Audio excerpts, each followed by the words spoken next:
Queridos amigos de la Escuela Sabática Viva, es un placer para nosotros estar de nuevo aquí retransmitiendo esta Escuela Sabática que pertenece al cuarto trimestre del año 2021. Y vamos a estudiar un libro precioso, el libro de Deuteronomio. Y tengo el placer de estar acompañados por Alberto y por Antonio, dos compañeros, dos colegas que tenemos algo en común, y es que estamos los tres jubilados. Así Antonio. es. Bueno, yo estoy muy contento también de empezar esta especie de aventura, ¿verdad? De tipo espiritual, y hacerlo con vosotros, pues para mí, desde luego, es un placer. Bueno, es una experiencia nueva. Cosas de televisión o de radio hemos hecho otras veces, pero una escuela sabática, pues no. Y me alegra porque yo no pensaba que iban a contar con los jubilados. Esa es la realidad. No, la verdad es que hay que darle gracias a la dirección de Hot Media porque tiene siempre en nuestro pensamiento aquellos pastores que ya hemos cumplido años y ya hemos tenido iglesias, instituciones y hemos estado desarrollando todo lo que las iglesias nos ha dicho. Y estamos jubilados, pero no retirados. Efectivamente. Así que estamos aquí ahora pues, para estudiar este libro que se escribió hace 3.600 años. Su autor fue el profeta Moisés, que al cabo de 40 años de andar por el desierto, pues ahí estuvo escribiendo este libro que es, la verdad es que hemos encontrado gemas fantásticas, fabulosas, muy bonitas. Así que vamos a orar antes de comenzar a estudiar y luego ya nos ponemos a debatir, bien, ¿de acuerdo? Vamos a orar. Bendito Padre que moras en los cielos, te damos gracias, Señor, por estos momentos que tú nos permites que nos reunamos con todos aquellos amigos que se encuentran alrededor del mundo viendo esta escuela sabática. Lo que nosotros queremos es que tú hables a través de nosotros y que pongas en sus mentes y en sus corazones las maravillas escritas en el libro de Deuteronomio. Amén. Úngenos, Señor, bautízanos con tu Santo Espíritu para hacer siempre tu voluntad. Amén. Te lo pedimos en el bendito nombre de tu Hijo Jesús. Amén. Amén. Amén. Hay un detalle muy interesante del libro de Deuteronomio que nos dice nuestra hermana Elena White. Dice lo siguiente: los principios presentados en el libro de Deuteronomio para la instrucción de Israel deben ser seguidos por el pueblo de Dios hasta el fin del tiempo. ¿Qué os parece lo que dice nuestra hermana de este libro tan fenomenal, Antonio? Bueno, yo creo que... Bueno, hay otra cita también, aparte de esta que has mencionado, que a mí me ha gustado mucho, tanto adelante. esa como la que voy a leer ahora, que la hermana White dice efectivamente, debería ser cuidadosamente estudiado. Y dice, como comentabas, ¿no? Por los que viven hoy en la tierra. Realmente nosotros estamos ya para la entrada a la tierra prometida, la tierra de Canaán espiritual, ¿verdad? Y en ese sentido es que la hermana White pues, hace ese énfasis, porque este libro fue escrito justamente a las puertas de la tierra prometida. En las riberas del río Jordán. Efectivamente. Y nosotros como creyentes pues entendemos, ¿verdad?, que hay señales más que manifiestas de que estamos realmente a las puertas también de la tierra nueva. Entonces, claro, los principios teológicos, espirituales que aquí se contemplan, pues son realmente una orientación fantástica para nosotros. Qué bueno. Alberto, así a vista de pájaro, de una manera general, al estudiar este libro de Deuteronomio, ¿qué has visto de agradable, de bueno, de positivo? La primera conclusión es que Dios dirige la historia del mundo y que Dios dirige a su pueblo en cualquier época, en cualquier lugar, y que Dios dirige a cada uno de sus hijos. Y que en Deuteronomio, justamente en la escuela sabática de este trimestre, nos habla de la relación entre el Deuteronomio y la verdad presente. Exacto. Luego, si es una verdad presente, quiere decir que es para nosotros aquí y ahora. Y a mí me parece eso pues, fundamental, aunque a veces Deuteronomio decís, uy, la segunda ley, no se estudia tan a menudo, pero descubriremos en este trimestre que todas las verdades fundamentales del Evangelio están en Deuteronomio. Bueno, pues aprovechando lo que estás diciendo, Alberto, dinos qué significa verdad y qué significa presente. Bueno, esto podría ser muy largo porque desde el punto de vista teológico, filosófico, hablar de verdad es muy complejo. Hablar de qué es el presente, pues ya se nos ha pasado. Totalmente. Porque así nos movemos en el espacio y en el tiempo los seres vivos, pero el que más me preocupa y me interesa es el concepto de verdad. Ajá. Dicen que hay tantas verdades como seres humanos, y es cierto hasta cierto punto, porque hay algunos principios que aceptamos como válidos para todos en todas las épocas. Pero hoy tenemos en televisión cosas que estamos viendo, como los señores talibanes y los derechos humanos. Y decimos, bueno, ¿por qué a nosotros nos sirven y pensamos que son de aplicación permanente los derechos humanos y en otros pueblos o en otras culturas o en otras visiones religiosas no, o no de la misma manera? Quiere decir que hay muchas verdades, que la verdad se interpreta.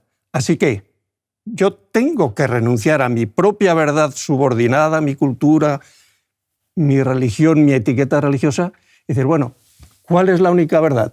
Y me viene a la memoria pues, el texto conocido de Jesús que dice, yo soy el camino, la verdad y la vida. O sea, que o hay una verdad absoluta y, en mi opinión, o estamos perdidos, cada uno en sus propias opiniones. Sí, es cierto todo lo que estás comentando, Alberto, pero en cada época tenemos nuestra verdad presente.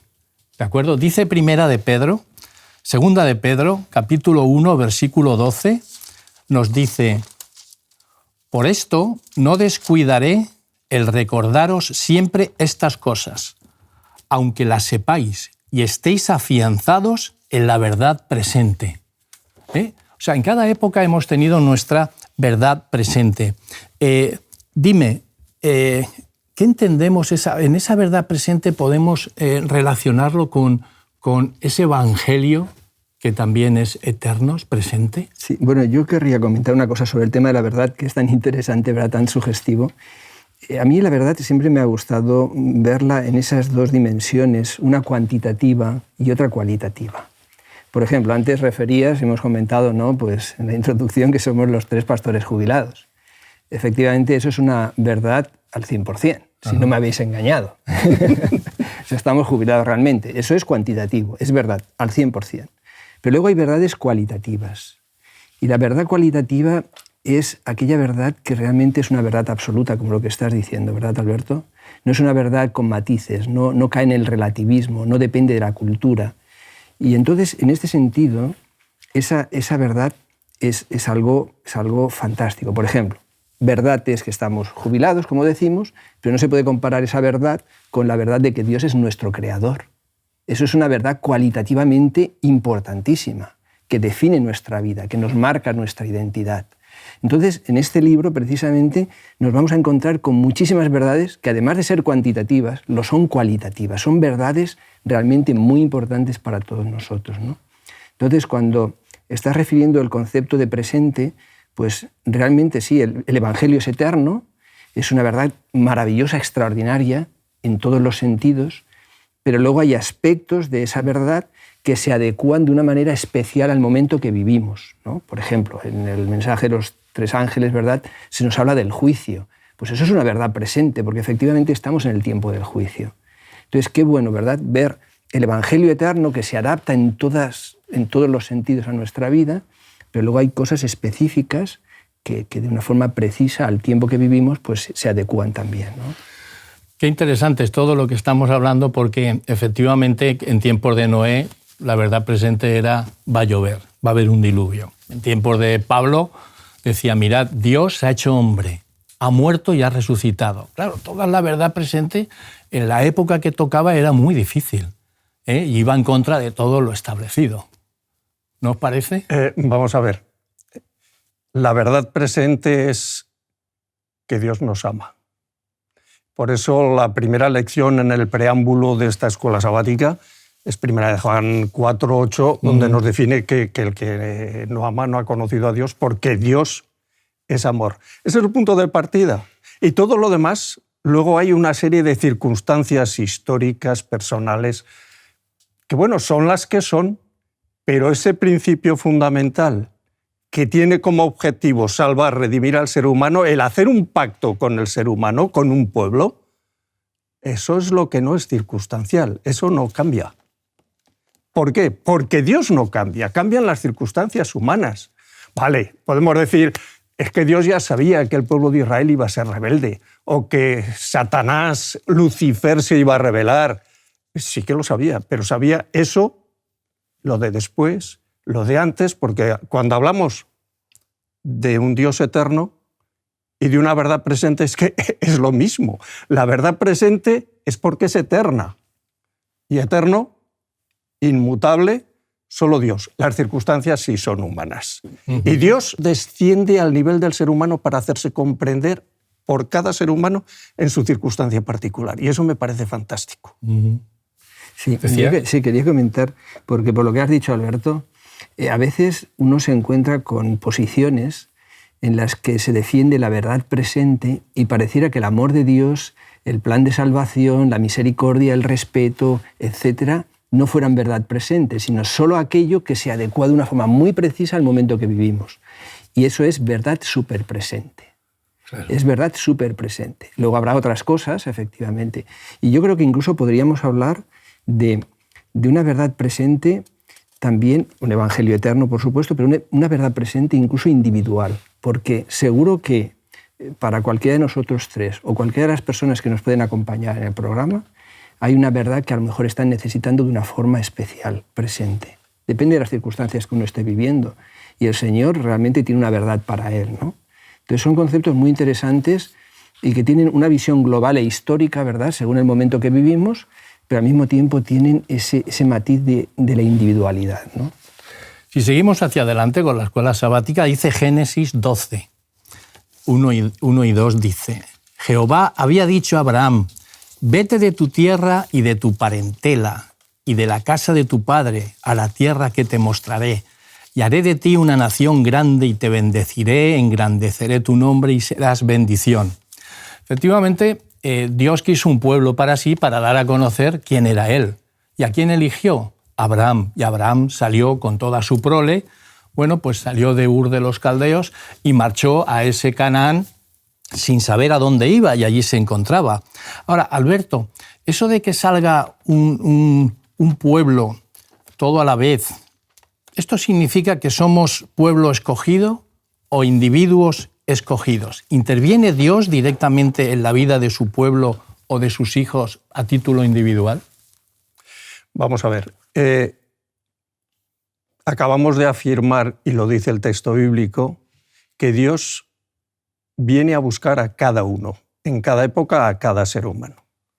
Que la salvación es algo individual, personal, y que ni el padre salvará a los hijos, ni los hijos al padre, ni incluso uno a sí mismo, porque los méritos personales ya sabemos que no aportan nada para la salvación. Que la salvación es solo una consecuencia del amor de Dios. Y ese amor de Dios se va a manifestar en todas las épocas, adaptándose a cada situación. Y el ser humano seguirá siendo libre. Libre, me parece un factor fundamental para responder. Es decir, aceptar o no el plan de Dios, el amor de Dios, para cada uno. Para cada uno. Y que luego se tendrá que transmitir al círculo familiar, y hay muchos textos en Deuteronomio en ese sentido, al círculo familiar, hasta qué punto el concepto de iglesia, ya sé que es un concepto que podemos introducir, el concepto de iglesia es la familia. ¿Dónde hacía Abraham, qué dices tú, que sale de Ur de los Caldeos? Pues iba plantando altares por allá, por donde iba. Por donde iba, sí. Por donde iba. Era su testimonio de relación con Dios, hasta ese punto de ser llamado amigo de Dios. Pues hombre, en aquellos tiempos, salir en el... Yo creo que los historiadores hablan de 1875, 1900, cuando sale Abraham de Ur de los Caldeos, no tiene hijos todavía, con su mujer, con su padre, con su sobrino Lot, y no sabe dónde iba. Sí, claro. Hombre, Ur de los Caldeos, allí en Sumeria, en la Baja Mesopotamia, era una gran ciudad. Y Abraham parece un hombre de posición. Lo deja todo y se va. Y dice, bueno, atravesar el desierto, subir hacia el norte, bajar a una tierra que no sabía cuál iba a ser. A mí me hace pensar eso una cosa. Abraham tenía ya una relación muy personal con Dios. Estoy de acuerdo. Muy personal con Dios. Por eso confió en Dios. Y bueno, lo que tú me digas lo haré. Ya me dirás a dónde voy. De momento arranca. Ya me dirás luego. Efectivamente. Sí, es verdad. Hay un detalle muy interesante cuando uno estudia la genealogía desde Adán Sí. hasta Abraham y más para allá.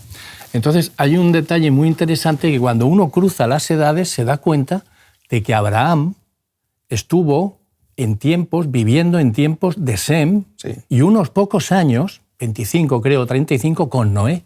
Y es lo que tú has dicho. Dice, ¿por qué eligió a Abraham? Porque fue allí inspirado por Dios. No, es que él tenía una relación con su familia, en su hogar, pero de una manera intensa con el Señor. Y claro, el Señor mira a esas familias intensas, ¿no?, que se ven con esa relación tan bonita con el Señor, y efectivamente elige a Abraham y le dice, sal, y salir con toda su prole durante ese tiempo a un lugar y sin saber dónde iba, eso hay que tener fe. Claro. Es interesante también cuando uno lee en el texto uno de los motivos, al menos, ¿verdad?, por los cuales Dios escoge a Abraham, porque dice que él enseñará a sus hijos, ¿verdad?, a su descendencia, ¿no? Y a partir de ahí es que forma un pueblo, ¿no? En el Nuevo Testamento, ¿verdad?, también es interesante que hay una especie de giro un poquito, ¿verdad? Porque en el Antiguo Testamento aparece un pueblo, ¿verdad?, es la vida de un pueblo y la individualidad está dentro del pueblo. Y quizás nosotros ahora sentimos más el llamado directo e individual de parte de Dios para formar una iglesia, o sea, también ese concepto, ¿no? Y es bonito ver que, como dice, hay un texto en Job que es muy interesante, ¿verdad?, que dice que Dios vela por una nación lo mismo que por un individuo. Entonces vemos a Dios acercándose al pueblo, acercándose a la iglesia, pero sobre todo acercándose a cada uno de nosotros, ¿verdad? Y como dice en Romanos, cada uno dará a Dios cuenta de sí. Porque efectivamente, como decías, Alberto, la salvación y la relación con Dios es individual. A través de este trimestre vamos a descubrir que en este libro de Deuteronomio pues, hay toda una serie de versículos que nos enseñan que Dios es amoroso, es atractivo, que Dios está lleno de gracia. Es un descubrimiento interesante, ¿no?, el que hemos tenido estudiando este libro. Y bien, siguiendo hacia adelante, vemos que hay un pacto en el Sinaí, y dice Éxodo 19:5 nos dice, vosotros sois mi especial tesoro sobre todos los pueblos, porque mía es toda la tierra. El tener un pacto, el tener una ley, unas leyes, ¿evitan esas leyes los delitos o solo prescriben los castigos o consecuencias? Bueno, no hay que hacer mucho análisis histórico, simplemente con ir al presente. Hay cárceles. Hay delincuentes por todos lados, Ajá. de todos los tipos. ¿Es que no hay leyes? Claro que hay leyes, hay código administrativo, civil, penal, hay un montón de leyes escritas. Hay algunos que se guían nada más que por leyes más o menos religiosas, lo sabemos, incluso países, pero las leyes no transforman al individuo, no cambian al individuo, no se cambian los pueblos por decreto ley. Decimos, la educación es fundamental. ¿Pero qué educación? La educación primero en el hogar, luego pues en la iglesia, en la sinagoga, en la mezquita, en el centro religioso que cada uno frecuente. Bueno, y la escuela. Pero hoy, ¿qué garantías nos da el tener muchas leyes? ¿Que podemos salir a cualquier hora del día o de la noche por la calle y que no nos va a atracar nadie? Pues no tenemos ninguna garantía de eso. O sea, el propósito de que Dios nos dé una ley incluida en un pacto, y a veces es sinónimo, ley y pacto, no garantiza que no vamos a cometer errores. Lo que garantiza es que vamos a ser capaces de reconocerlos. Porque esta es la voluntad de Dios y esto es lo que yo soy, lo que yo hago, lo que pienso, lo que digo. Y tengo que comparar lo que es la voluntad de Dios con lo que yo soy, sin equivocarme, Javier, porque tenemos una cosa muy, muy clara.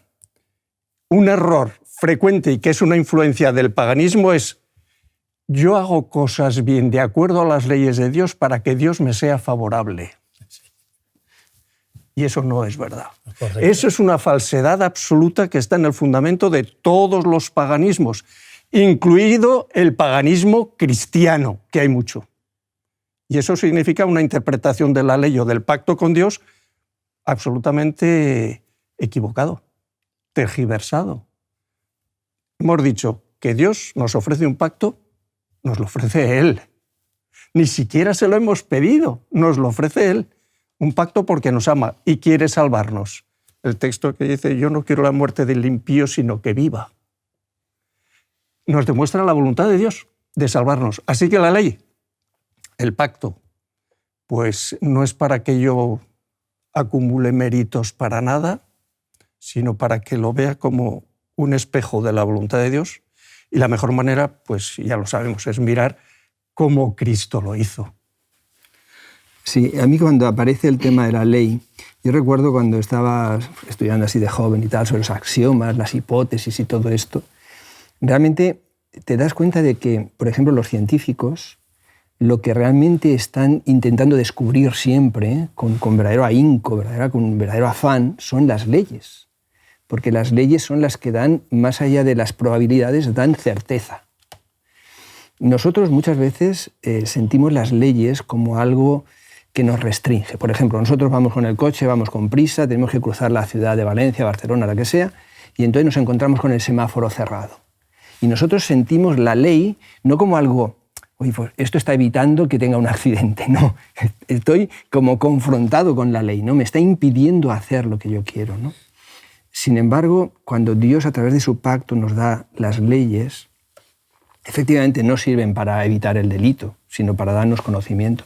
Pero sobre todo, yo creo, dentro de esa misma idea, que lo que hacen, y es algo valiosísimo, es iluminar nuestra conciencia. Iluminar nuestra conciencia, que es de las cosas más valiosas que tenemos. Pablo decía que cada día ejercitaba su conciencia, porque es de las cosas más valiosas que tenemos. Y Dios en su pacto nos da a conocer su voluntad, que es la posibilidad de tener una conciencia realmente limpia, una conciencia que no quiere decir que no cometamos errores, pero una conciencia donde no se dé la situación que dice el texto, ¿verdad? Aquellos que a lo malo dicen bueno, a lo bueno dicen malo. El Señor, dentro de su proyecto y de su pacto, tiene la voluntad, el deseo, el anhelo, diría yo, porque lo expresa así en la palabra, de que tengamos una conciencia afinada, iluminada por su voluntad. No sé si puedo añadir una cosa, porque ha aludido Antonio a una cuestión que me tiene, bueno, muy al corazón, y es la libertad de conciencia. Nosotros utilizamos, los seres humanos, si no todos, casi todos los que podemos hacerlo, tenemos un cariño especial, por eso yo soy libre para, yo tengo derecho a.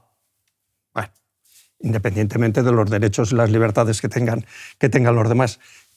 Y decimos a veces, no, hay que tener libertad de conciencia, naturalmente, porque el primero que respeta nuestra libertad de conciencia hasta el punto de que nos rebelemos contra él, hasta el punto de que lo neguemos, que neguemos su propia existencia, es Dios. Dios es el mayor ejemplo de respeto por la conciencia de cada individuo. Total. No nos obliga, no nos agarra por los brazos y por el cuello y dice, tienes que hacer esto si no te voy a sacudir. Te voy a castigar, como decían de pequeños. Dios te va a castigar. En España eso yo lo he oído montones de veces. Afortunadamente, jamás en mi casa. Pero fuera de mi casa, cuando yo oía aquello, Dios te va a castigar, digo, ¿cómo que Dios te va a castigar? ¿No? ¿Qué Dios es este? Si Dios me ama y ¿no? respeta mi conciencia hasta que me rebele contra Él. Pero claro, la cuestión, Antonio, es muy simple. ¿Quién regula mi conciencia? ¿Hay una conciencia para mi conciencia? Dice, sí, claro, el Espíritu Santo. A través de la ley. Y me gusta esa expresión de Elena White cuando dice que nadie tiene derecho a ser la conciencia de otros y que el único que debe regir la conciencia de cada ser humano es el Espíritu Santo, y lo hace hasta en aquellos que no creen en el Espíritu Santo. Me parece estupendo. Qué Dios más atrayente, más bondadoso. Y bien, siguiendo hacia adelante, se encontraba el pueblo allí a los pies del monte Sinaí, y allí en Éxodo 19:8, todos a una dijeron, todo lo que Jehová ha dicho, haremos. Además, si lo dijeron bien, ¿no? Sí. Porque tenían allí delante del monte de Sinaí, vieron toda esa voz de Dios que salía con esas 10 palabras dirigiéndose a ellos. Y aquellos estaban, muy temerosos, porque dijeron: Moisés, acércate tú, porque nosotros nos permaneceremos aquí, ¿no? Aquí al pie del monte. Ahora, eso sí, haremos todo lo que ha dicho Jehová. Pero vemos que vez tras vez desobedecían, una y otra vez. Antonio, ¿pudieron haber sido las cosas diferentes teniendo en cuenta el contexto histórico en cada momento? Si Dios no fuera amor, ¿qué pasaría? Bueno, realmente por lo que has comentado, ¿no? Esa respuesta que tiene el pueblo de sí, haremos, hombre, yo creo que como intención estaba bien. Pues claro. La intención era buena. Lo que pasa es que no había realismo, no se conocían a sí mismos, no conocían su debilidad y su necesidad de Dios, ¿verdad? Eso es lo que les pasaba, ¿no? Entonces, como intención bien, pero desde luego el ser humano peca, cae. Y lo que es muy importante, que yo creo que en el libro de Deuteronomio nos lo muestra muchísimo, es que si bien la ley estaba en el centro mismo del pacto, esa ley debía ser cumplida por amor, a través de una relación con Dios. Dios había hecho, como decías, Alberto, o sea, Dios ha hecho todo, o sea, se ha entregado, o sea, no depende de nuestra salvación de nosotros, de nuestros méritos, ¿verdad? Entonces, ese movimiento que hace de amor Dios, pues Moisés lo expresa, es que tenéis que amar a Dios. Amad a Dios con todo vuestro corazón. Y entonces la ley debía ser cumplida desde esa perspectiva. Y cuando se cumple desde esa perspectiva, no hay orgullo, que es lo que en buena medida el pueblo de Israel cayó en el orgullo, ¿no? Pensar que ellos podían, que ellos eran dueños de sí mismos y que ellos decidían y que, en fin, no. Realmente necesitamos comprender todos la dependencia que tenemos del Señor, ¿no? Y sobre todo, en este pacto que vamos a continuamente mencionar en el libro de Deuteronomio, pues ese principio que es el amor, ¿no? Ese principio que es el rector de todo, ¿no? Y es el que hace que todo sea auténtico, ¿no? Yo no sé si puedo añadir... Bueno, tienes un minuto porque el tiempo está corriendo. Adelante, Alberto. Yo creo que el pueblo de Israel, que acaba de salir de Egipto de más o menos 215 años de esclavitud, o sea, unas cuantas generaciones de esclavos, teniendo a los egipcios como amos y señores con sus dioses, sus múltiples dioses, que para ellos era claro, los dioses de los amos son más fuertes que los dioses de los esclavos. Es que eso es de perogrullo, como se dice, ¿no? Pero tienen un concepto de Dios, tienen miedo. No tienen amor a los dioses de los egipcios. Y salen de Egipto, ven cosas extraordinarias, atraviesan el Mar Rojo, aquello es algo. Las plagas ya lo fueron también, que no les tocaron para nada a ellos. Y me parece que esa chispa de orgullo de decir, si es verdad que nuestro Dios es más poderoso que los dioses egipcios, de acuerdo, se lo creen. Y dicen, no, esto será porque hay algún mérito en nosotros para que Dios nos haya escogido. Pero hombre, pero si salís de la esclavitud, ¿qué méritos tenéis? Si es que no conocéis a Dios. Y claro, esa buena intención de lo haremos, cumpliremos, está bien, pero no tienen ni idea de quién es Dios. Todavía no. No lo conocen y además están recién salidos. Y se va a demostrar enseguida, ¿no? Muy bien. Bueno, queridos amigos, quedamos con esta idea de que Dios tiene que ser íntimamente conocido por todos aquellos que quieren saber quién es ese Dios que los liberó. Mis queridos amigos, nos vemos la próxima semana y recordad que el estudio diario de la Escuela Sabática nos va a dar muchísimas bendiciones. Nos vemos. Te invitamos a tener una experiencia más allá del sábado, convirtiendo tu unidad de acción en una iglesia hogar, en donde la Biblia, la oración intercesora, la fraternidad y la testificación sean vuestro estilo de vida. Así experimentaremos un poder renovador en la iglesia y en el cumplimiento de la misión.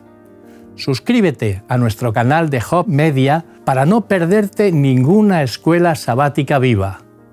Que Dios os bendiga.